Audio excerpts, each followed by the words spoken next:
Nobody sings a song like Geddy Lee. To mold a new reality, closer to the heart. Yeah, closer to the heart. And anyone who tries to never quite succeeds. Something's out of whack. I think I screwed the timing at the end, didn't I? They're singing their hearts out in tribute bands trying to capture the intricate sound of Rush and the one-of-a-kind Geddy squeal. Good luck. I can barely do it. So why try? Why go on stage and struggle to copy the most successful progressive rock band on the planet? Because everything I do in my life is Rush is involved somehow. It's like you're in your special secret club as a kid.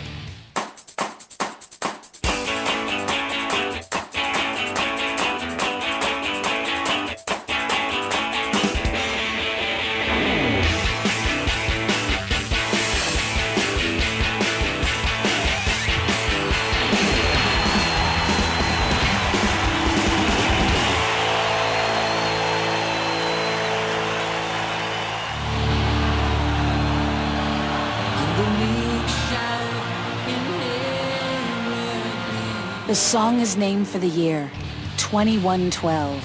It's a century away, but Toronto rock band Rush is already there, singing about a science fiction future world where Big Brother runs everything.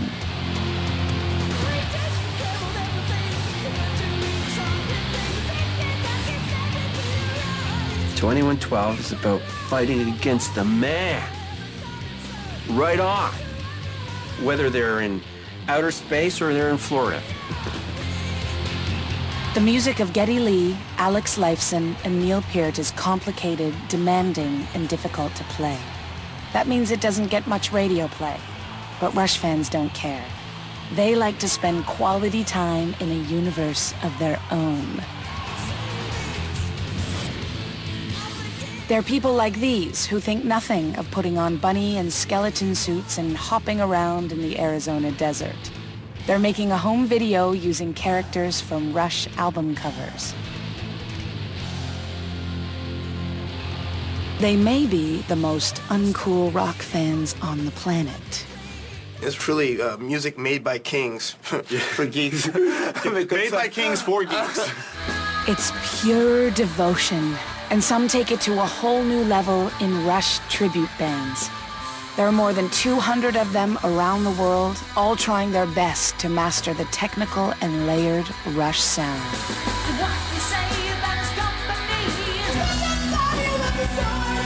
The Gettys seem to have it the hardest. When I was younger, I wrote a lot of really ridiculous vocal parts that are still very hard to reproduce.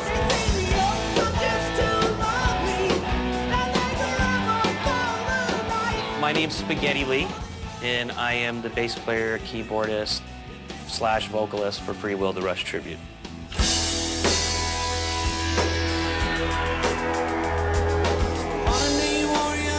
His real name is Dave Cornwall. Dave and his buddies from Phoenix, Arizona are skilled amateur rockers who can play anything and find Rush the most challenging. They've been playing it devotedly for 13 years.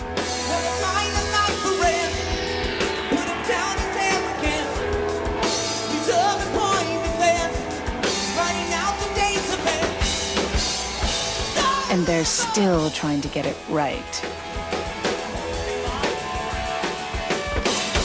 Take 489,582. Success. Now that's dedication.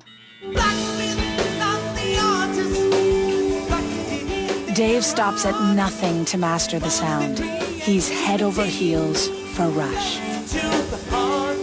Why do a tribute? That's a loaded question. Love of the music. Take Dave's house. It's the place he shares with his wife, Valerie, and his other love. It was a 2-car garage originally, and we enclosed it, and over the years it's become this. A rehearsal studio, complete with soundproofing on the walls. There's a whole music store in here. If Dave has a minute or a dime to spare, this is where he spends it. This is the bass world right here. Then my two basses, the Rickenbacker. There's a Ricky here. And then I got the jazz bass here. And I just have a couple keyboards, the bass tones. Here's my sampler, and I have the vocal mic. And this is my Les Paul. My trick bag here. And why is it not working? When you're trying to run all this stuff, it can be pretty daunting. But that's where all those years of rehearsal really, come in. Dave knows 60 Rush songs down to the last note. He even has a hint of the Rush look. He does look a little like Geddy. They're about the same height and build, and Dave's nose is a little smaller than Geddy's, but otherwise they're very similar in structure. So you'd think he'd be pretty confident about the show he and the guys have coming up in just 3 days, here at the clubhouse. He isn't. Yeah, I want a lot of things to go right that night, so I have a lot of concerns. That's because Dave is determined to make his shows bigger and bigger. But after 13 years, it's getting harder. For this one, he's adding double-neck guitars. The fans will go wild when they see the double neck, that's for sure. Some fancy new robes while they're playing the double necks. Look, I'm kind of digging it. See, but this would just be, Okay. I do get like a bonus or something for this, right? An elaborate video projection show. This is where we'll start. We'll do our 30. We'll be playing, and then we'll have the projection behind us. And a guest appearance by the guy in the bunny suit and some of his friends. Yeah, get up there and wiggle your tail like that. Right. How do you top all that? I don't know after this show what I'm going to have to do. Probably burn myself alive while I play. When you're smitten with Rush, you think big. This truck driving is a perfect job for me. It gives Mike Deo of Burlington, Ontario time to mentally plan for the perfect gig for his Rush tribute band, 2112. Just keep building and get bigger halls and eventually work our way to Massey Hall. Massey Hall? Is he serious? This place is a Canadian music shrine. Even the real Rush found it intimidating when they played here. I do remember coming in the afternoon and looking around when the place was empty for sound check and thinking, oh my God, this is Massey Hall? Massey Hall is the dream, but you've got to start somewhere. Like here, in a Burlington industrial park.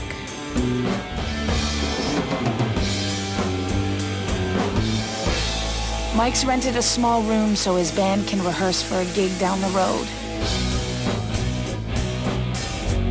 They're playing the Boston Manor Sports Bar in 3 days. It has no stage and plenty of distractions.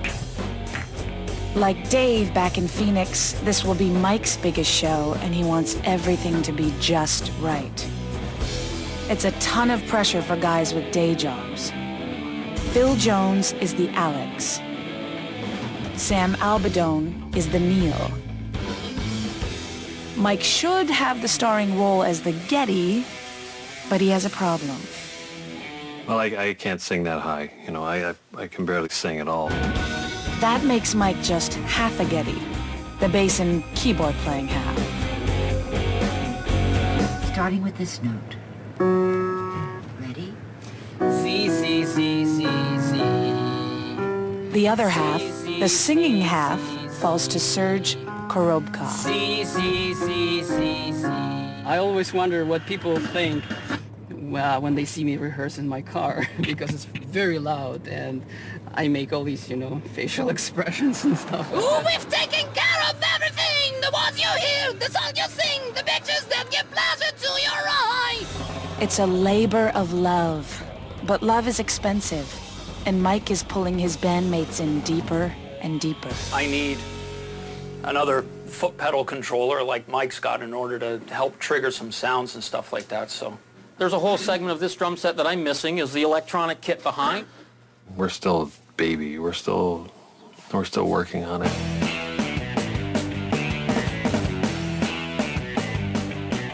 We don't want to see him doing any pirouettes and anything on stage that might get us beat up.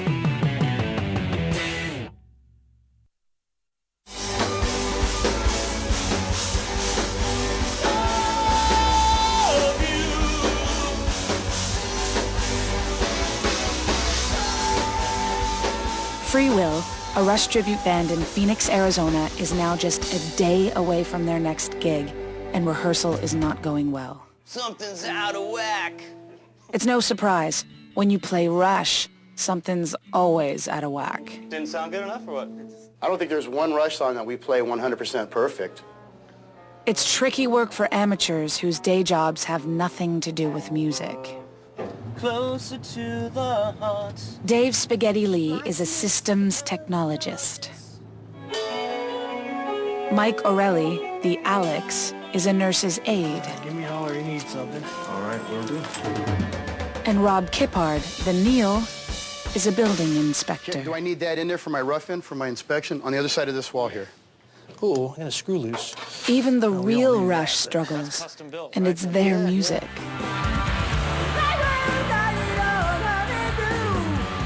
Geddy's playing bass, he's singing, he's also triggering maybe some keyboard parts or some bass pedal parts with his feet. I've got all kinds of pedals that I'm triggering all the time, and I'm singing as well, and playing guitar. Neil's playing drums the way he plays drums like no other drummer in the world.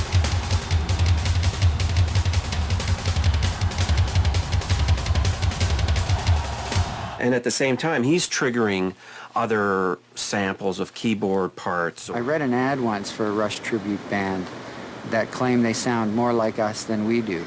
And I thought that was fantastic. I really liked that. Geddy didn't really fill me in on exactly how he did it.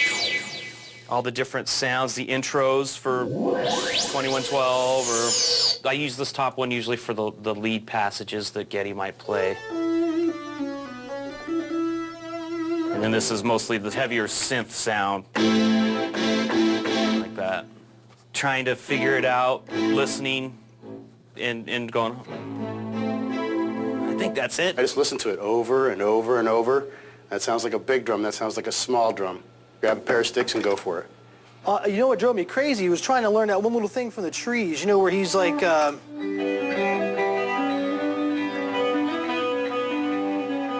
that took me like a week because not seeing him ever play it really up close, those notes could be found in so many different places. So I'm like looking for it and all these, and then I finally saw him and it was just so easy. The trick about him is how efficient his playing is. You talk better than me. Go right on in there. It's Dave's Rush Museum, jam-packed with treasures. This is the Star Band logo from 2112, and it's basically man being oppressed, you know, the star being the oppressor and the naked man being the oppressee. So I have a collection of the tour books. This one he keeps lovingly under wraps. This is the original 2112 tour book. What's cool about this tour book is Neil Peart actually used this. And how about this? A t-shirt tossed to Dave during a Rush concert by Alex Lifeson himself. Alex came right over to where me and Val, my wife, was, and he just threw that thing right at us. I was pretty much going nuts and losing it. But nothing says I love Rush like a coin-operated Maytag commercial clothes dryer. Basically, this is my tribute to Geddy. Geddy Lee, for reasons of his own, likes to have one or more on stage. So what's a tribute band zealot to do but get one too? I'm happy with that. Yeah, I mean, I think it works pretty well, actually. It lights it up pretty good. The dryer passed the test. Good deal.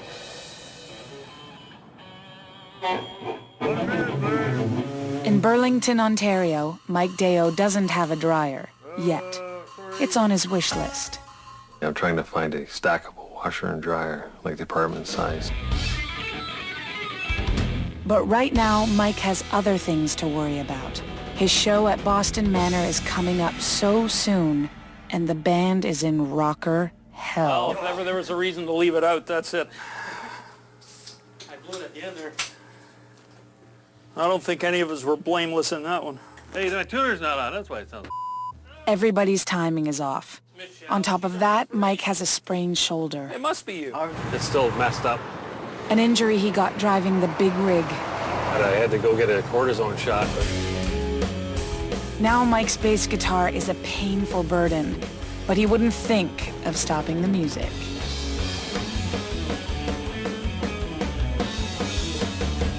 His love affair with Rush goes back to his boyhood. My brother Mark introduced me to Rush.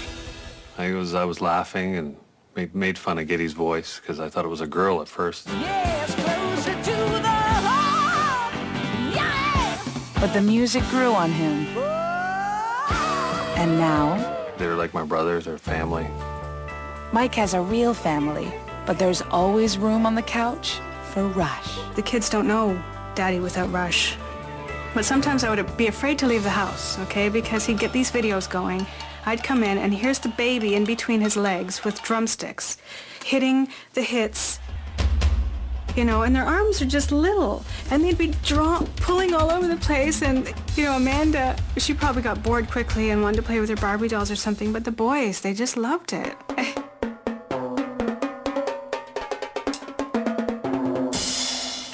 It's a happy household.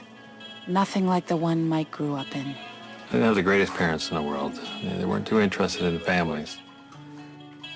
Mike left home at the age of 16 after his dad tossed out his collection of Rush treasures. It was a punishment type thing, you know. If I did something he didn't like, you know, he would go after materials that I, you know, liked, enjoyed, or whatever, and that was it. I don't do that with my children, you know. I never understood that, so. I started just living downtown Toronto and staying in these stopovers, hostels. After that, I just kept moving around and lived in the streets for a while. The stories he tells me of his past, any child would withdraw into something. And for him, it was music, and it was the music of Rush.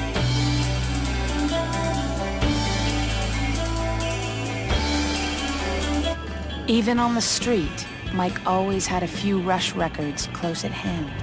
I'd go up to the library and listen to them all day, and then I'd just go find a place to sleep for that night. It took him away. I think it was his escape. Even though I was always hungry and cold or whatever, they were always there. That's that family thing. One of the most powerful compliments I think we get is from people who say, you know, your music touched me at a time in my life where it was really important and it really helped me get through a difficult period. That always blows my mind that, you know, rock music can have that kind of comforting effect on somebody. Sergio, check your mic. At rehearsal today, Mike has a more immediate issue. It's with Serge, the singer. Syphilis. Check. Syphilis? He's not a true die for the music Rush fan. He's more a musical theater kind of guy. Brigadoon, Brigadoon. So there are times when he forgets he's in a Rush tribute band and he thinks he's on Broadway. Oh, now you're really scaring everybody. Jeff's backing up. Sometimes I do dance, and, you know, the guys would start making fun of me because I would do all those, you know, classical dance, you know, ballet type of thing, which looks, of course, funny, you know, to this type of music. You were dancing better last time. We told him at the beginning we don't want to see him doing any pirouettes and, you know, anything on stage that might get us beat up. Mike's working on a dance of his own, a carefully choreographed slideshow for the band's upcoming concert. For each song, I'm just going to do the album cover. Fade in, fade out. It'll be his tribute band's version of the big show put on by the real Rush.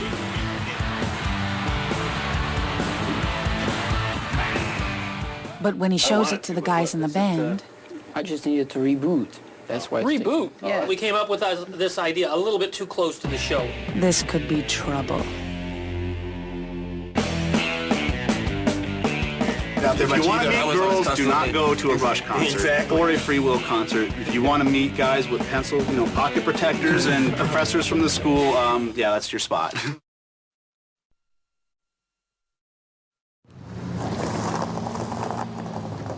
It's 10 hours to showtime. Well, we gotta pull out the ramp. I don't think you left me enough room for the ramp. Dave Cornwall and the guys from the Rush tribute band Free Will have to move a truckload of gear across town to the Clubhouse bar.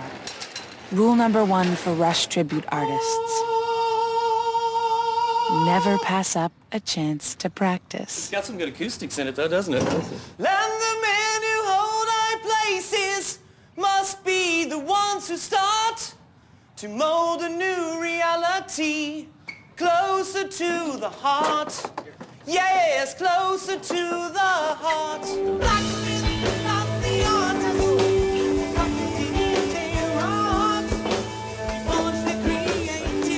Dave's rehearsal room is being stripped to the bare walls. The loading takes all morning. Ancient Rush secret. Just packing up the monster drum set is a 2-hour job.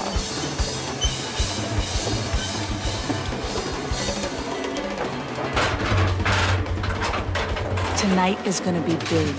It's the band's 13th anniversary. These guys are in Rush overload. So it's 12 o'clock, right? So we're going to take 5 minutes, and then we're going to hit the road. Even a trip to the clubhouse in Tempe is a tribute to Rush. Drummer Neil Peart likes to ride a Harley-Davidson motorcycle to his gigs, so that's what Rob Kippard does too. Neil Peart's held up in such high regard, and I'm trying to emulate him to some degree. In a few hours, the clubhouse is going to rock. Characters from Rush album covers are going to come alive on stage. That means recruiting help.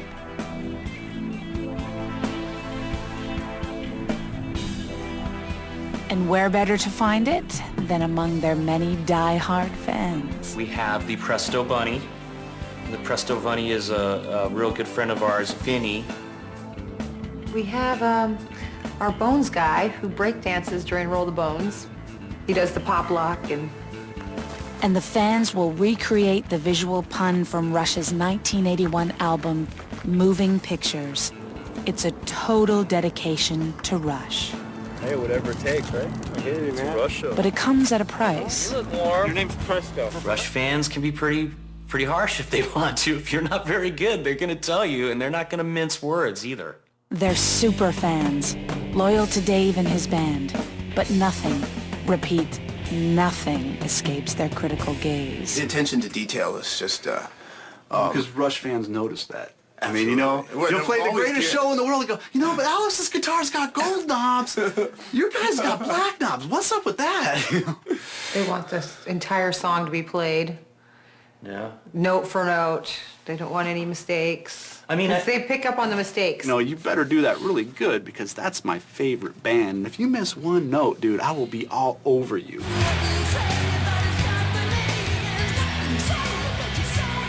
Even the real Rush plays under the superfan microscope. I've done gigs where I've forgotten lyrics, and they haven't.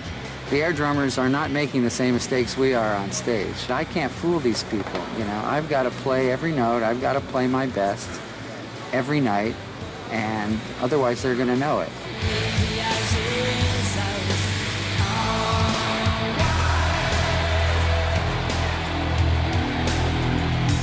My first real experience, I went out and bought 2112. Yeah, same here. And listened to that on the way home. And a life-changing experience. Yeah, sure it was. That's just insane. I'd have to say that Rush is maybe smarter. It's more than just a band, you know what I mean? It's the stuff that they taught you about music and about, obviously, lyrics and these, the concept of individuality and then a battle of the heart and the mind and all that kind of stuff. I want to be Alex Lifeson, really. I really, really do. I want to be in Rush and play guitar so bad, but it will never happen. Wouldn't that be great to be like Alex Lifeson? That would be great. There's probably about 20 or 30 faces that we see at 20 shows in the course of a tour. And I don't know how they do it. I can watch the same show 4 nights in a row, and I know exactly what's coming every time. And Doesn't matter. Oh, this is going to be great. The next night, oh, this is going to be great. I don't know how they can afford the the time from work and the cost of the tickets and the travel, but I see them and it's nice, and I kind of, wink at them and let them know that I recognize them. Oh, sweet! And everybody has a "the day I met Geddy" story. This is when I met Geddy the first time, and this was behind the radio station. And they announced on the radio, hey, Geddy Lee's going to be in studio. Me and Valerie, my wife, made a frantic dash down there, and we actually pulled up at the same time Getty did. Jumps in his truck, runs down to the studio. I asked him to sign some stuff. Pulls the license plate off his truck that says Get on it. So I ripped that thing off, and I took it, and I waited for him to come back. Runs up to him, dude, you gotta sign my license plate. He looked at it, and he looked at me, and he puts it on, I'm in a Rush tribute band, and looked over at my wife, Val. Getty just kind of leans over to Val and goes, you know, I'm sorry you have to put up with him. Yeah, Rush fans are, bless their hearts. They're unbelievable. At the clubhouse, it's 6 hours to showtime. Dave needs 150 people in here at $10 a pop just to break even. It seemed to work. I just think the batteries just died really quick. His expenses go beyond batteries and include an acrylic wig for Val, who's dressing up as the Ooh La La girl from the Rush Permanent Waves album. Please curl up and not flat. Free will in concert, Rush tribute this weekend. There's also the cost of flyers. Good night. Thank 500 handed out on the street the night Rush before. tribute band, have a good time. What? So there's a lot to worry about and a whole list of things that could go wrong. Yeah, because I kind of didn't even think about that. Back in Burlington, a Hollywood promoter glides into town looking for talent. I want to see that they can play their instruments and give rendition to the songs that the fans would expect, and that's where it has to start.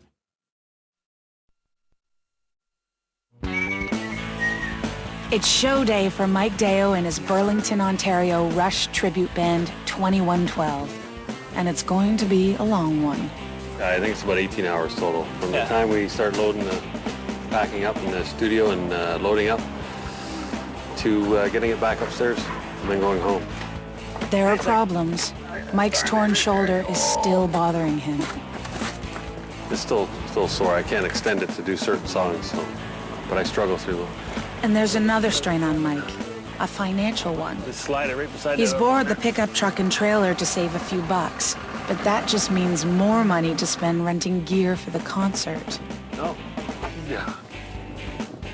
In here, Mike's like a kid in a candy store. Let's do the All in the Family thing. Just gonna make sure we got everything. Console, screen, snake, monitor, cable for the monitors, stands for the lights, cable for the lights, 2 lights, and you have your own controller. Yeah. Who's paying? I've paid out enough money for equipment and things that you could buy a house with. Tammy will tell you that. She reminds me every day. Sometimes he hides the receipts, or he hid them, and then I would find them, and some of the stories he would come up with. Rush isn't the problem. The what's the word, fanaticism to the Rush, it's the spending on equipment. That's the problem. I just have to deal with it. It's one of those things that we agree to disagree on. Is there any way to find out how much I've spent in here? It's for the divorce court. They need to know. I do have to put my foot down sometimes when it comes to the decor. Whoa, it's over $20,000. I think over the edge would be that big poster that I saw in my bedroom the other week. The bedroom is off limits. I'm sorry, I just can't relax with this big face of Neil Peart and Geddy Lee, and, you know, it's just not romantic.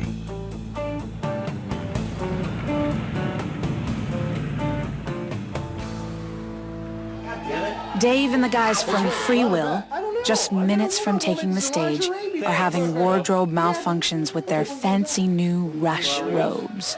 God damn it. Oh, the things I do for this guy. Look at it. Need someone to untie my shoes for me. Yeah, this is their biggest show. They're nervous as hell. You're on, dude. They're trying to be cool, but I know they're freaking out. Well, just when you're ready, then I'll go out there, and then you guys come up behind me and do your thing. Mom's checking. Just so I can show off the robe, that's all. That's the only reason I'm doing that. You know, while I'm up there, I might as well say, hey, look at me. Back in Burlington, Mike's not thinking about wardrobe. He has too many other problems. Yeah, something keeps popping. First, the lights go out. So it's that one up there that keeps blowing. We're going to run an extension cord into the bathroom. We're We're going to plug it right into the toilet. By the time Mike has everything plugged in and working, there are wires everywhere. Somebody could trip over all this. They're already an hour late for sound check, and Mike has to go back to the music store for more gear. I got to pick up a board because we ran out of inputs on the 24 track. Everybody's on edge. They'd feel even more pressure if they knew who, at that moment, was cruising in from the airport.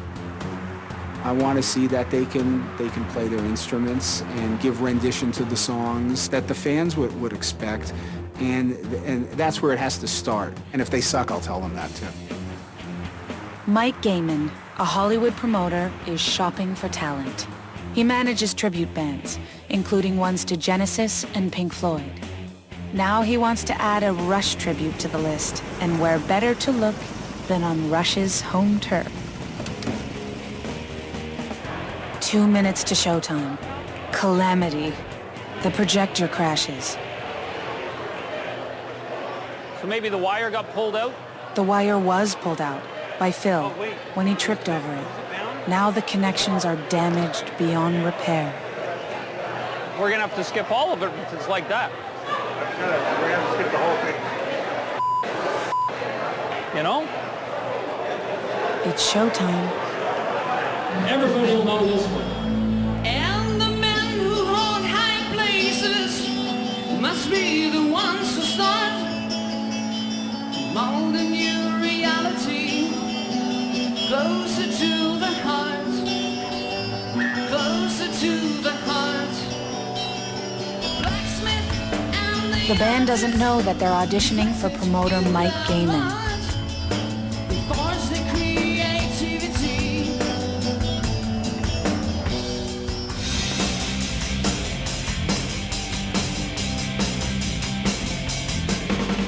There's no stage, and now no slideshow.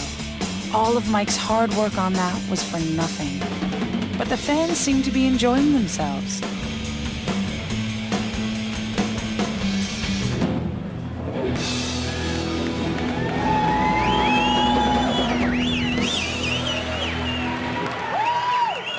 At the end of the first set, Mike Gaiman introduces himself. Hey guys, you guys were really good. I'm Michael, by the way. Hi, Mike. Sam. Sam? Serge. Serge? Mike. Mike? Phil. Phil, Mike, Serge, Sam.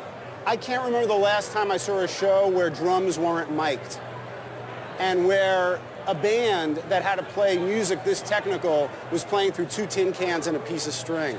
If you don't mind, I'll make a few phone calls on your behalf and, you know, get you into a place that might have a real PA and monitors. Cheers. Absolutely. Gee, that's not too shabby. Not too shabby. This could be their big chance. But will the Hollywood guy deliver? Mike goes back to his truck and to a second job delivering newspapers and waits for word. He hasn't come through with anything yet for us, but he says he is working on things, and so, you know, we have our hopes are up.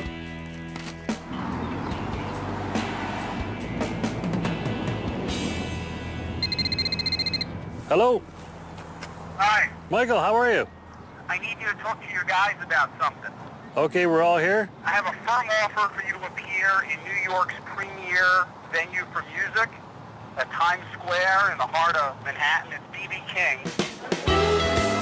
The B.B. King's, the club name for the legendary King of Blues, the Times Square landmark where Little Richard and James Brown sang?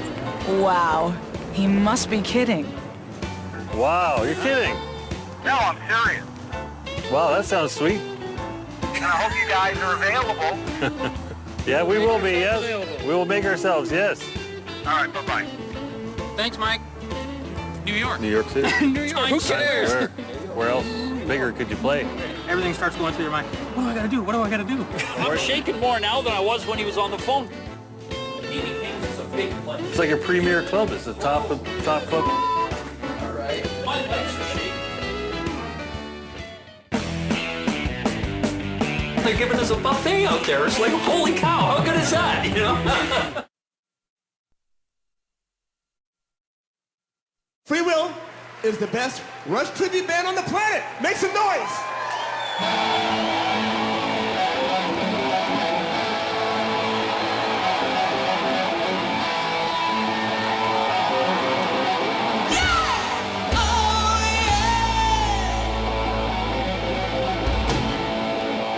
Dave Spaghetti Lee Cornwall and his Rush tribute band Free Will take the stage at the Clubhouse.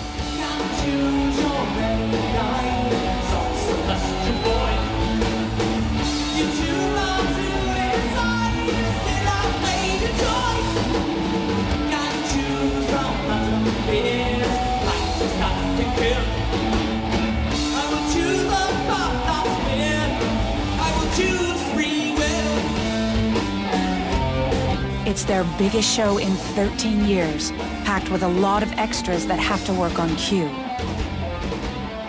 The dryer spins, the projector projects, the double-neck guitars dazzle the fans.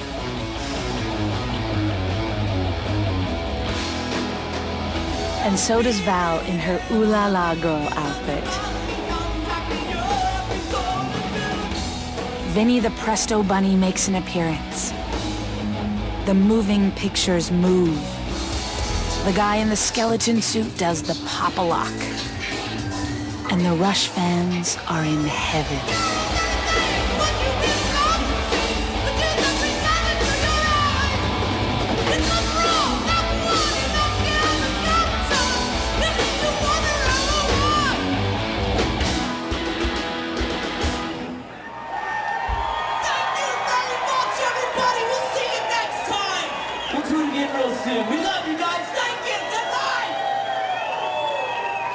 Best night start ever. with Hans and just go on down. Best night ever. Free Will just made us go, wow, we love Rush. We're a bunch of freaks for Rush. There's so much love and detail that goes into the work that they do. So how do you top that? Oh, we'll top it. We should do another show. We're just playing We'll Rush. do another show. We're bunnies next time. We're bunnies? I want to get, like, a cage of real bunnies with hats. Real like all, bunnies? Yeah. Give away a bunny to everyone who comes to the show. 13 years of Free Will, baby. 13 years. I mean, Neil's always kind of higher in the middle. Dave and the Free Will guys are on a roll. And so is Mike Dale. He and the band are on a road trip to New York City and the B.B. King Blues Club. No butterflies for me. Mike's the one that gets a little bit more nervous and the stomach starts going. And in an email to me about 3 days ago, he says, I don't know, I'm starting to stress out about this thing now. So it's like, yeah, there it is. I'm really nervous about my playing, like making sure it comes across and I'm entertaining. After 10 hours of driving, it's hello New York for the guys from Burlington. Magic moments don't come much bigger than this. So where do they drop the ball? We're going New Year's Eve. Oh, probably from there. No, it's up there. It's up there, yeah. And here it is, B.B. King's where they'll play in just a few hours. The King of Blues himself performs here, but not today. The headliner is a tribute to Meatloaf. Mike and the guys are the warm-up act. But I was thinking how massive this whole thing is, and I'm wondering when it's going to hit me with. It's kind of surreal, it's like, that's not me, but it is, This is the coolest part right here, Jeff, and we're in Ticketmaster. We're on Ticketmaster. Pardon me? Inside, a real stage in a big room that drips with music history, right down to the beer taps. And back here, their own dressing room. Yeah, get used to something like Oh, I could definitely get used to this, man. They're giving us a buffet out there. It's like, holy cow, how good is that, Yeah, keep playing. Let's play a groove from like one of the songs. So okay. At soundcheck, it begins to really sink in. You have some bass over here. This isn't the Boston Manor.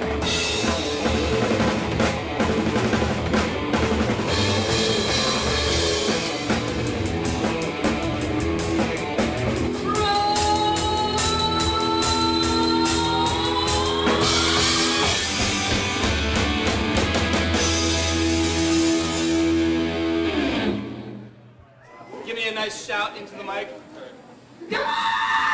Very good, thank you. it feels like a real deal. Finally, you know, instead of just kind of playing in the bar. Minutes to showtime. The place fills up with a paying New York audience. You'd think Mike would be excited. I'm always afraid I'm going to get sick and Ralph up on stage. My buddy, a bass player, a friend of mine, he went out and ate it at McDonald's or something, and sick as a dog just before he went on. He was like this behind his amp. You know, throw my bags down, I'm going to go enjoy. All right, guys, they seem a little nervous, which goes with the territory.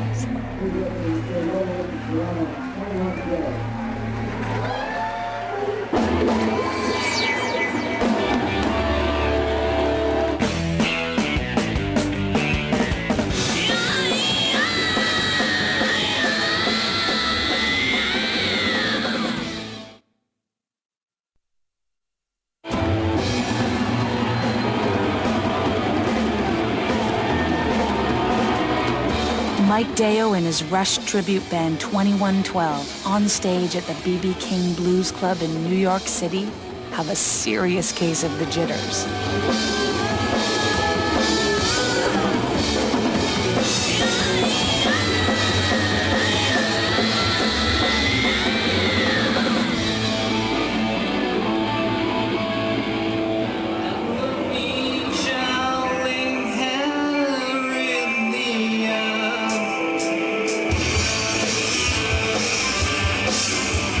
Eventually they settle down and everything begins to work. Even Mike's slideshow.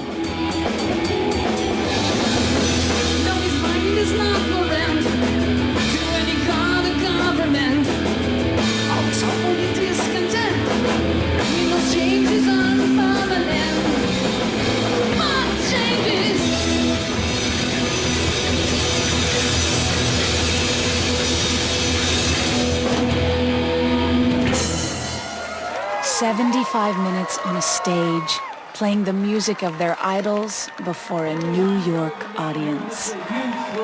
We really appreciate it. Thank you. In the world of tribute bands, it doesn't get much better than this. They got a good house, they got some partisan crowd, and I think they're doing pretty well. When someone wants to do your music, that's really the ultimate compliment that a musician can get, more than record sales, more than, you know, awards. That was awesome. Thank you, sir. Dude, nice job, man. Thanks, buddy. Appreciate it. Thanks, man. I'm hopeful that with a little help, they can achieve their dream someday of playing Massey Hall. I couldn't be prouder. It's my honey's dream. And it's coming to fruition. But it's a good thing Mike isn't in it for the money. This is for the hotel. Okay, great. I also want to give you, for gas and whatever, 310C. Bigger and better things? Success all around you. Yay! Are you still on that bigger and better stuff?